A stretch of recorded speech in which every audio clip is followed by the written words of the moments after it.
Proverbios 3, versículos 5 y 6. Vamos a leerlos todos. Pulmón en cuello, amén.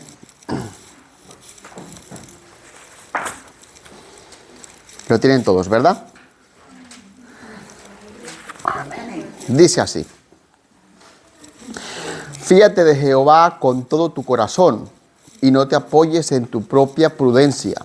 Reconócelo en todos tus caminos y Él enderezará tus veredas. Amén. Amén. Pueden ponerse cómodos. El hermano Gabriel ya ha puesto este momento en la mano de Dios. Amén.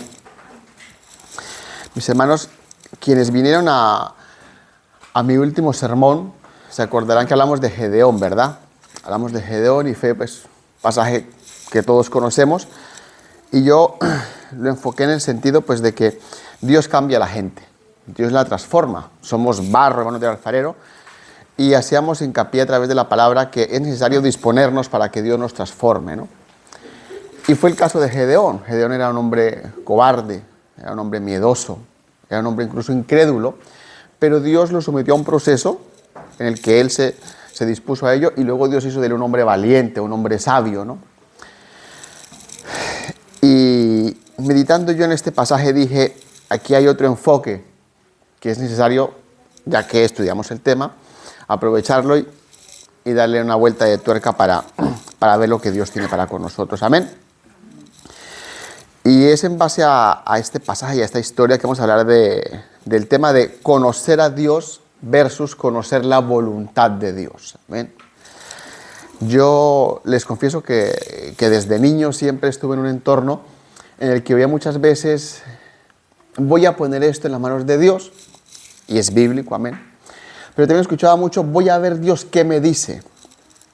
Y es muy común en el pueblo cristiano que busquemos respuestas, ¿no? El joven que está en un noviazgo dice, oye, voy a ver si Dios me confirma esto, ¿no? La persona que tiene 2 trabajos dirá, oye, voy a ver si Dios me confirma si tengo que trabajar en X o Y empresa, ¿no? Y así, pues, como humanos y como cristianos estamos totalmente expuestos a tomar decisiones todo el tiempo. Y es natural, pues, que a veces nos sintamos un poco desesperados porque hay opciones que parecen, ¿qué hago de las dos?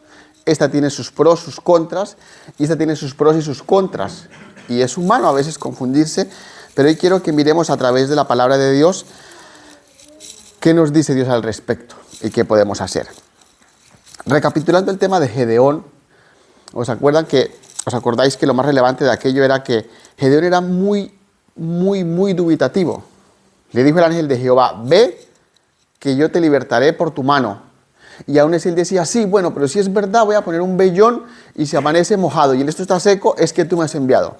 Vale, Dios le concede la señal, pero él ponía otra. Ahora lo contrario, si es verdad que todo esté mojado menos el vellón, ¿no? O sea, confirmando quizás lo que ya era obvio. El ángel de Jehová te ha dicho que fueras, pero él siguió dudando, ¿no?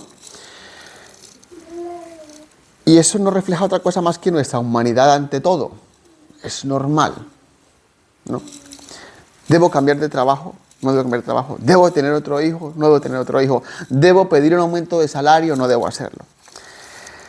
Y la verdad es que, haciendo hincapié un poco en lo que les comentaba, que de niño pues yo escuchaba muchas cosas, ¿no? De hecho, era muy común de yo escuchar a hermanos o familiares decir, voy a hacer un ayuno de 3 días para que Dios me diga si debo hacer esto o no. Y no puedo yo entrar a juzgar a alguien que hace un ayuno para que Dios responda o deje de responder. Porque cuando hablamos de si Dios me responde, de la voluntad de Dios, el tema de la voluntad de Dios es un tema muy complejo, ¿no? Haciendo así una búsqueda rápida, los teólogos pueden hablar de muchos tipos de voluntad de Dios. Voluntad perfecta, voluntad permisiva, voluntad eficaz, voluntad oculta, voluntad decretiva, voluntad preceptiva de Dios. Y es verdad. Por ejemplo, la voluntad preceptiva de Dios es hágase la luz, y la luz se hizo, porque Dios lo dijo con su palabra, ¿no? Pero luego hay otros conceptos como voluntad permisiva de Dios, ¿no? no son muy bíblicos. Es decir, tenemos libre albedrío, pero ya te digo que si Dios quiere que la hermana se vaya a Brasil a evangelizar, se va a ir a evangelizar. Punto. Dios no le va a dar margen, ¿no? Entonces, cuando hablamos de estos temas podemos entrar en cenagales complicados, ¿no? Y hay un concepto que todos quizás lo hemos debatido, ¿no? La voluntad perfecta de Dios. Y yo cuando estudié este tema, pues vi quizás la opinión de otros predicadores que hablaban al respecto, y es verdad, o sea, a veces entendemos la voluntad perfecta de Dios como un único camino de pasos, que no hay otro camino sino ese camino. Y la verdad es que no. La verdad es que Dios, hay unas cosas en la Biblia que nos dice que no hagamos, son pecados, nos alejan de Él, y hay otro tanto que queda libertad del cristiano. Amén. Y en este estudio sobre personas que se han angustiado por conocer la perfecta voluntad de Dios o la voluntad de Dios, yo busqué y encontré que Saúl cometió un grave error por el estrés de encontrar la voluntad de Dios. Si miramos en 1 Samuel 28:5, les invito a que lo busquen y lo leemos juntos. Estaba el pueblo de Israel en un entorno de guerra. Y era muy normal que el pueblo de Israel le preguntase a Dios, ¿he de ir a la guerra o no he de ir? Y evidentemente era una causa noble preguntarle a Dios si iba a ir a la guerra o no. Pero en este caso, 1 Samuel 28, versículo 5, lo leo yo y lo leemos todos, y vemos cómo Saúl, en un entorno de estrés, cometió un grave error. Y cuando vio Saúl el campamento de los filisteos, tuvo miedo humano y se turbó su corazón en gran manera. Y consultó Saúl a Jehová, pero Jehová no le respondió ni por sueños, ni por Urim, ni por profetas. Entonces Saúl dijo a sus criados, buscadme una mujer que tenga espíritu de adivinación, santo Dios, para que yo vaya a ella y por medio de ella pregunte. Y sus criados le respondieron, he aquí hay una mujer en Edor que tiene espíritu de adivinación. Saúl fue un hombre que no siguió los caminos de Dios. Se alejó en un momento de su vida y por eso Dios no le dio respuesta a su petición. Pero fijaros que él, en vez de entender, oye, Dios, que casi siempre nos dice, o por profeta, o por Urim, o por Tumín, id a la guerra o no, Dios no me da respuestas. Humille su corazón, busque quizás el por qué Dios no responde, pero él lo que hizo fue transgredir la ley de Dios, porque Dios les había dicho en la ley que los adivinos él los aborrecía, ¿no? Oye, y buscó una. Y esa historia es divertida y se la dejo para que la miren en casa, como él luego va donde la adivina, y hay un suceso un poco extraño con que Samuel vuelve de la vida. La cuestión es que Dios nos guarde, pero en momentos de angustia y tribulación los humanos tendemos a hacer tonterías. Los humanos tendemos a errar. Y Saúl es el perfecto ejemplo. Entonces, la pregunta en este caso es, ¿Saúl conocía a Dios? No lo conocía. Porque si lo conociese de todo su corazón, no hubiese desobedecido las veces que desobedeció para que Dios lo desechase. Pero aún más, si lo hubiese conocido, no hubiese acudido a una divina en ausencia de respuesta de Dios. Porque si Saúl hubiese conocido a Dios, sabía que Dios, a un corazón realmente quebrantado, no lo desecha, lo perdona. Y quizás tras un proceso hubiese respondido a su petición. Amén. En este contexto de la voluntad de Dios o no, vamos a ver textos muy importantes, pero les pongo un ejemplo gráfico de lo que Dios quiere respecto de que hagamos, cuál es el camino para conocer su voluntad. Y les propongo dos ejemplos muy humanos y muy visuales sobre conocer a Dios y sobre conocer la voluntad de Dios. la relación que tenemos nosotros con Dios no es diferente de la de un hijo con el padre. Y les propongo un ejemplo. ¿Qué creen ustedes más sano? Un hijo al que su padre le enseña, le cría, le inyecta valores, le inyecta su personalidad, ¿no? Y con el tiempo empieza a actuar como su padre. O un hijo que conoce a su padre, pero que todo el tiempo está preguntándole a su padre si tiene que caminar, si tiene que comer, si tiene que ir a la entrevista, si tiene que esto. Es decir, a la luz de la palabra, lo que Dios quiere, insisto, no es malo preguntarle a Dios cuál es su voluntad. Y no voy a juzgar yo a alguien que hace un ayuno de una semana por un tema muy especial. Pero lo que Dios quiere es que le conozcamos a través de su palabra, que adquiramos su visión de la vida, para que con ese conocimiento que tenemos de la Biblia y de Dios sepamos responder a las situaciones, sin estar como niños pequeños todo el tiempo. Me caso, no me caso, es una decisión muy importante, pero hay gente que cada decisión es un mundo y se estresa y el pelo se le cae y estresa a su entorno, ¿no? Vamos a ver, por ejemplo, qué dice Primera de Tesalonicenses 5, versículos 16 y 18. Lo leo para todos. Primera Tesalonicenses 5, versículos 16 y 18. Estad siempre gozosos, orad sin cesar, dad gracias en todo, porque esta es la voluntad de Dios para con vosotros en Cristo Jesús.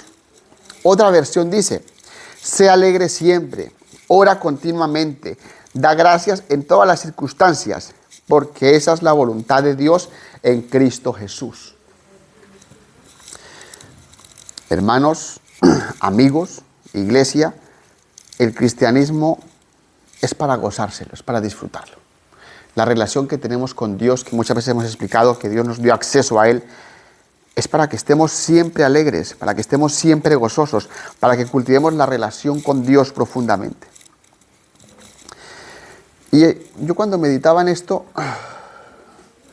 con temor y temblor, ¿no? Digo, oye, hay gente que dice, no, que es que Dios me tiene que responder, Dios me tiene que dar una señal. Mis hermanos, Dios está en su trono de gloria y habrá cosas que en su soberanía quiera hacerlas y cosas que no. Y a veces nos enfadamos porque Dios no me dice o no me deja de decir, porque Dios no me confirma o Dios me deja de confirmar. Pero de todos estos textos que vamos a estudiar, para mí el texto más claro está el que acabamos de leer, en Proverbios. Nos dice, Proverbios 3, versículo 5, dice, fíate de Jehová con todo tu corazón y no te apoyes en tu propia prudencia. Es verdad, claro, o sea, la sabiduría viene de Dios. Mi sabiduría humana sirve para tres cosas, ¿no? Para nada, para nada y para nada. Lo que viene de Dios es lo que va a guiar. Pero el versículo 6 dice, reconócelo en todos tus caminos y Él enderezará tus veredas. Y me puse en la labor de buscar ese verbo de reconócelo, ¿no? ¿Cuál era el origen hebreo de esa palabra? Porque reconocer, ¿no? Así una lectura rápida es como, vale, sí, Dios, tú eres real, o sí, Señor, tú eres el que manda. Pero reconocer viene tiene una raíz más profunda. Si buscamos el fondo de esta palabra se usa en cuestiones tales como reconocer, examinar, conocer, observar. O sea, no es de reconocer de sí, Señor, tú eres el que me guía, no. Es de conocerle a Él. Es de estudiar su palabra, es de escudriñar lo que Él nos dice, para que una vez le hemos estudiado, le hemos conocido, hemos profundizado en lo que Dios quiere para nosotros, es ahí cuando el Señor va a enderezar nuestros caminos. Es decir, no podemos, o no debemos quizás, ver la vida cristiana como un talonario de solicitudes. Señor, ¿qué hago? Señor, ¿qué hago? No, ya está lo que Dios quiere que haga. Y les garantizo que si usted estudia la Biblia, que si usted escudriña la palabra, que si usted conoce a Dios, usted va a tener herramientas suficientes para en cada situación de su vida saber qué hacer en armonía con la voluntad de Dios. Amén. Lo que Dios quiere es que lo conozcamos a Él y que tengamos la madurez espiritual, personal y bíblica para saber responder a las situaciones que nos enfrentamos día tras día.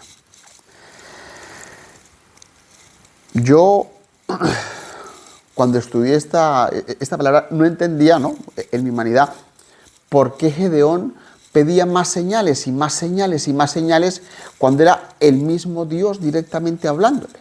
El ángel de Jehová trajo palabra de Jehová, ¿no? Y es porque los humanos somos así.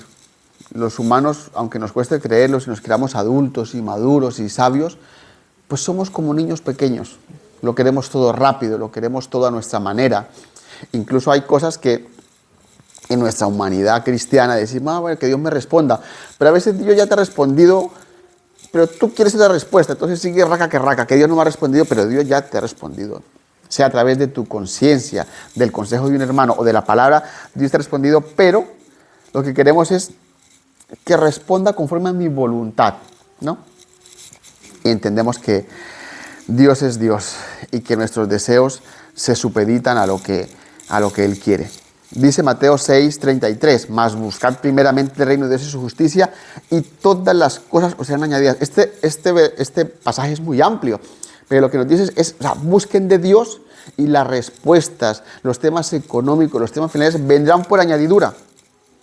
Porque efectivamente la persona que busca de Dios genera como un micro ecosistema. O sea, no sé si ustedes han notado que hay ciertos grupos de amigos o ciertos grupos sociales que están tan compenetrados entre sí que ya tienen su forma de hablar y que se entienden entre ellos, ¿no? Hay ciertos ecosistemas de que las personas como que están tan juntas y comparten tanto que ante situaciones responden igual. Si tú, por ejemplo, ves a un grupo de militares, policías, pues quizás ante temas de peligro lo primero es ponerse firme y mandarse la mano quizás a buscar su pistola de dotación, yo qué sé. Y por ahí va el tema del cristiano. El cristiano, en la medida en que avanza en la fe, adquiere una serie de conocimientos que van generando un microecosistema aquí, y digo micro porque estamos inmersos en un mundo lleno de pecado, micro porque somos pocos, es la verdad, ¿no? Y esto tiene que ser visible en todas las facetas de nuestra vida, porque a veces sí, los cristianos hablamos de varón, de Dios te bendiga, pero tiene que ir más al fondo, a saber cómo respondemos. Y digo esto porque tras haber conocido de Dios la manera en la que responda el hermano Mario, el hermano Gerson y el hermano Carlos a los problemas, no debería ser muy diferente, debería ser similar, porque somos cristianos, porque hemos estado expuestos a la palabra y porque Dios nos ha tratado. Entonces, me examinaba yo. Estamos en ese microecosistema de cristianos, resolvemos los problemas como Dios quiere a través de su palabra, o ante un conflicto, lo primero es marcarnos un Pedro, sacar la macheta y ponernos en plan de, ¿no? Dios, evidentemente, nos habla de amor, de paciencia, ¿no? De ser pacificadores. Entonces, fijaros cómo el conocimiento de la palabra debería, y si no lo ha hecho, debería ponernos a moldear nuestra forma de actuar, a moldear nuestra forma de vivir y a moldear de cómo respondemos ante situaciones nuevas. Porque ya les digo que quizás si ahora a tu cabeza ha venido, oye, sí, pues ante esto debía de ser esto, si no te ha pasado, te va a pasar, en que tú no sepas quizás qué hacer, pero si tú examinas, oye, los cristianos redimidos por Dios, ante esto tenemos que hacer esto, y aunque nuestra carne tire para hacer lo otro, oye, los cristianos debemos hacer esto, en base al amor, ¿no? En base a la fe, en base a mostrar que somos hijos de Dios. Amén.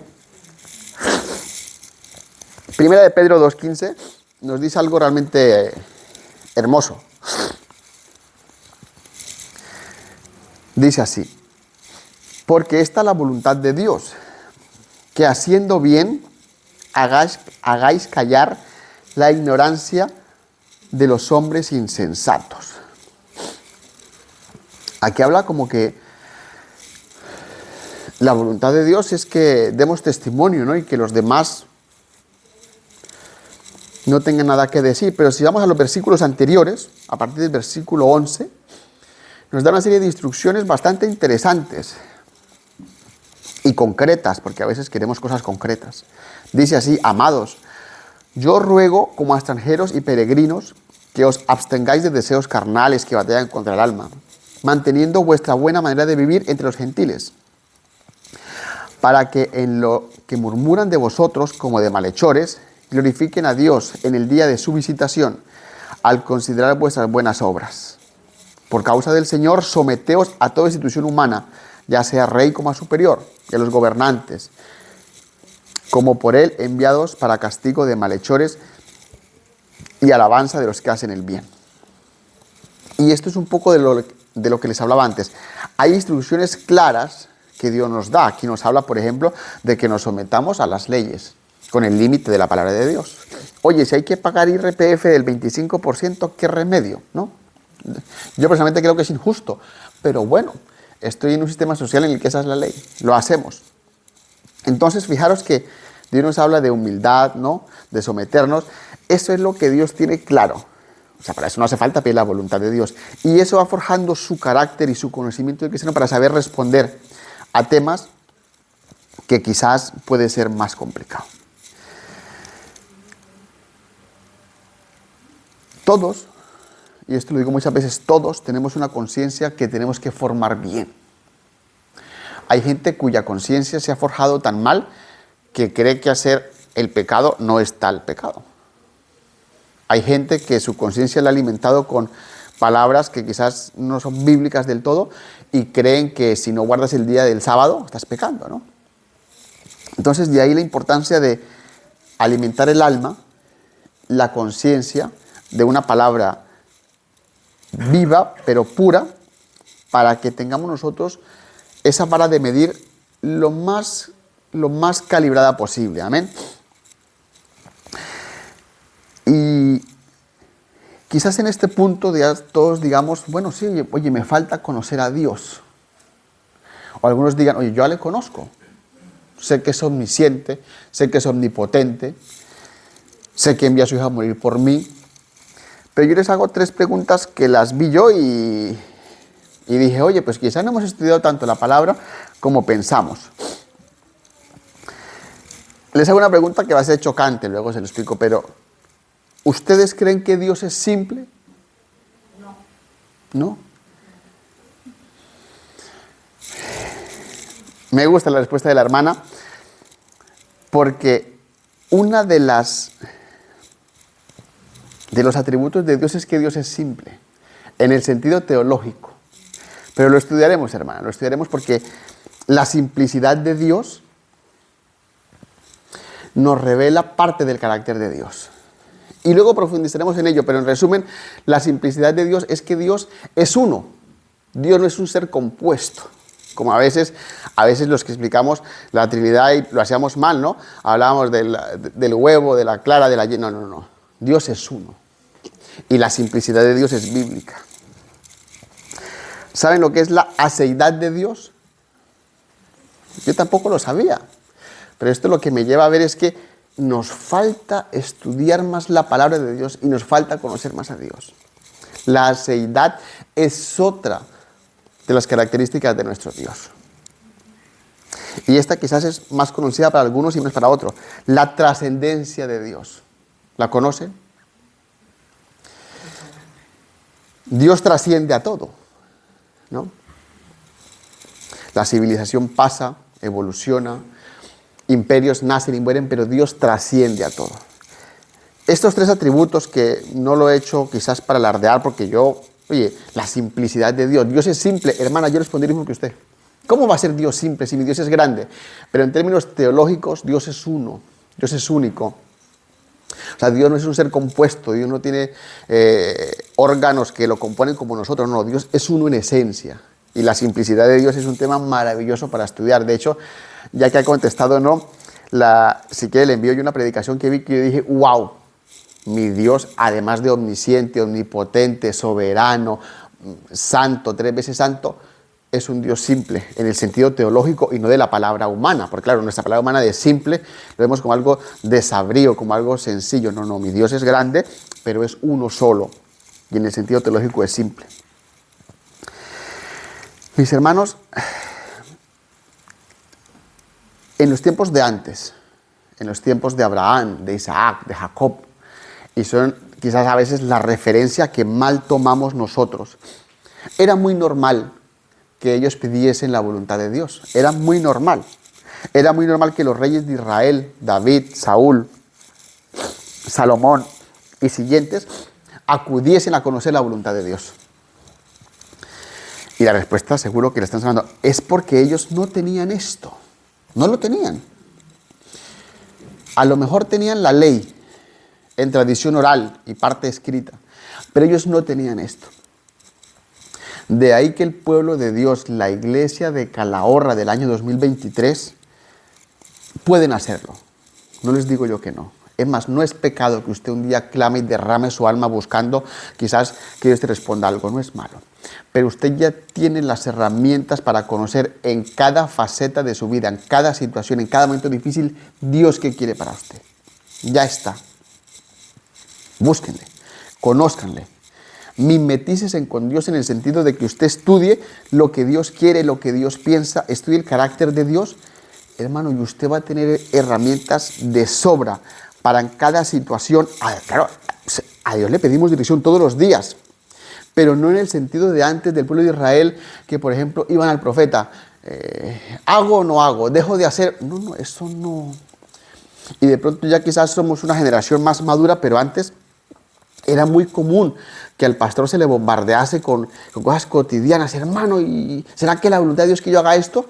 Pues hermano, si es algo lícito, si es algo que va a proveer de bendición para su casa, ¿qué impide que lo haga? ¿No? Hay cositas así que podemos poner muchos ejemplos. Hermana, pues, ¿hay algo malo en ello? ¿Es pecado? No. ¿Transgrede la ley de Dios? No. ¿Le va a quitar tiempo para Dios? No. ¿Va a traer bendición? Sí. No necesita usted la bendición del pastor o del presbítero. Cuando el tema es más difícil, aquí más el presbítero. Y si el presbítero no nos dice nada, pues acudimos al consejo superior. No funciona así, mi hermano. Somos sacerdotes, cada quien en su relación con Dios. Y Dios nos ha provisto de muchísimas herramientas resumidas en un libro maravilloso. Un libro maravilloso que junto con la oración y la comunión en la iglesia le va a dar a usted herramientas más que de sobra. Y es lo que les comentaba antes, la soberanía de nuestro señorío cristiano está aquí en la palabra, ¿no? Pero bueno, si alguien tiene dudas sobre algo, pues también. Lo he dicho muchas veces, habrán hermanos en la iglesia que le pueden aconsejar ante temas difíciles. Pero en su día a día está usted dotado más que de sobra, ¿no? Y digo que el tema de las autoridades, porque en cierto momento lo expuse, y es verdad, Dios nos pide que pidamos consejo.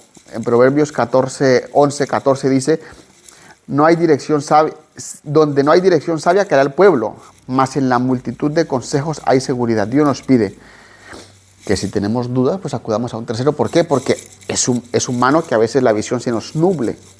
Es humano, ¿no? Aunque pensamos que ya hemos estudiado suficiente la palabra de Dios y que tenemos esa visión que tuvo Cristo, no la va a tener, pero que usted desea hacerlo, va por buen camino. Amén. Y fijaros que he puesto un ejemplo muy sencillo de Saúl, que no conocía a Dios y tampoco tuvo la voluntad de Dios, hizo locuras. Gedeón, Dios tuvo más misericordia con Gedeón. Gedeón, de hecho, dudó. Yo no puedo extrapolar mi forma de pensar a la del Señor, no puedo, me equivocaría. Pero yo humanamente digo, oye, ¿qué pensaría el ángel de Jehová cuando bajó y dijo, Gedeón, ve que yo lo libertaré? Y Gedeón empieza a ponerle pruebas, ¿no? Pues ahí vemos uno de los atributos de Dios, su misericordia, su bondad, ¿no? Porque en esos términos humanos diríamos, oye, pero si yo vengo enviado de Dios y te he dado una señal que vengo de Dios, ¿por qué me pones pruebas? ¿No? Cualquiera coja oficio y voy a por otro. No, pues Dios es misericordioso. Pero ustedes, ni yo, ni somos Gedeón, ni somos David, ni somos Saúl. Tenemos lo que ellos no tenían. que tenemos acceso directo al Padre. Ellos no lo tenían. Los reyes tenían que acudir a Dios a través de los profetas y a través de los levitas, ¿no? De hecho, hay un misterio hablando de la voluntad de Dios que es fascinante. Si no lo han investigado, investiguen a modo de curiosidad. Pero bueno, antes de eso, investiguen sobre la simplicidad de Dios. Pero en el texto que leímos, Saúl acudió primero a los profetas, a los levitas, porque ellos tenían un efod bonito, ¿no?, de piedras preciosas, y habían 2 piedras, Urín y Tumín. Y es un tema que en la Biblia se relata muy por encimita. Pero a través de esas piedras Dios a veces respondía, o el sí o el no, ¿no? Urín y Tumín es un misterio porque se deja entrever que era una forma de conocer la voluntad de Dios, pero con el tiempo ese efod desaparece, las piedras, es un rollo, ¿no? Ustedes y yo no aspiremos a tener un Urín y un Tumín para conocer la voluntad de Dios. Es nuestro deber. Hace parte del proceso empezar a adquirir la visión de Cristo para que nosotros decidamos y guiemos a los hermanos que están empezando en la fe, a enseñarles lo que es la mayordomía del cristiano. O sea, tampoco podemos ir de seres interdependientes, espero que me entiendan, ¿no? Si hay que acudir a los pastores, se acude. Si hay que acudir a los hermanos, se acude. Yo he escuchado hablar a mi esposa con la esposa del pastor, yo hablo con el pastor, oye hermano, y esto y lo otro. He escuchado a mi esposa hablar pues con las hermanas. Oye, y hay sabiduría en el consejo del hermano. Pero el señorío, la mayordomía del cristiano, está en vivir su palabra conforme a la visión de Dios, sin excederse en robarle el tiempo a los hermanos y sin ir de interdependiente por la vida. Es que fijaros que los equilibrios son malos. Cuando pensamos que lo sabemos todo y vamos de independientes, erraremos. Pero también podremos ser una carga si le pedimos permiso a un pie para mover el otro. Y es en este equilibrio del que muchas veces hablo, que donde el cristiano crece, batalla y forma ese carácter que Dios quiere para que con el tiempo podamos decir efectivamente, es más importante conocer a Dios que conocer la voluntad de Dios. ¿Por qué? Porque conocer a Dios nos va a dar suficientes herramientas para día tras día entender lo que Dios quiere para nosotros. Entonces, mis hermanos, la invitación y lo que Dios habló mi palabra a través de esto, se las quiero transmitir. Tenemos que esforzarnos por conocer a Dios. Tenemos que esforzarnos por escudriñar la palabra. Hay temas clarísimos, gloria al Señor. Hay otros tantos temas que necesitamos profundizar en la palabra, estudiar en la palabra. Y les digo esto porque algunos venimos de Logroño, otros hermanos vienen de otro pueblo, pero a lo largo de la semana hay herramientas para que el cristiano crezca. Hay reuniones virtuales que para mí son de provecho. Hay estudios antes de la dominical que son de provecho. Hay consejería que es de provecho. Y todo ello con el único objetivo de conocer a Dios, de profundizar en Dios, de meternos en esa intimidad que nos dará herramientas más que suficientes para pelear nuestras batallas como cristianos maduros y genuinos. Amén. Entonces les invito a que estemos de pie. Vamos a orar.